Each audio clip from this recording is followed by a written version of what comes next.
يقول الله سبحانه وتعالى: قل إن تخفوا ما في صدوركم أو تبدوه يعلمه الله ويعلم ما في السماوات وما في الأرض والله على كل شيء قدير. مهما ظهرت للناس أشياء ولكن داخلك شيء ثاني، اعلم أن الله سبحانه وتعالى مطلع عليه. تلاقي إنسان تقول له والله أنا أحبك وأني أقدرك وغيره من الكلام، لكن داخلك غير، داخلك أحقاد وداخلك كذب وداخلك نفاق. فالله سبحانه وتعالى مطلع على هذا الأمر.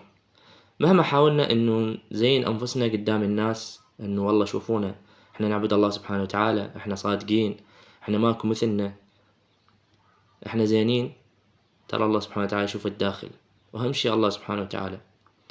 فالله سبحانه وتعالى راح يحاسبنا على نوايانا كذلك، مو بس على الأفعال اللي نفعلها.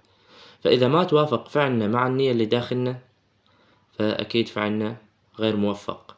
فاحكي قدام الناس قد ما تقدر، قد ما تقدر سوي نفسك إنه ماكو أحسن منك، لكن راح يجي يوم والله سبحانه وتعالى يحاسبك، راح يجي يوم تقف والله سبحانه وتعالى يفضحك قدام الجميع.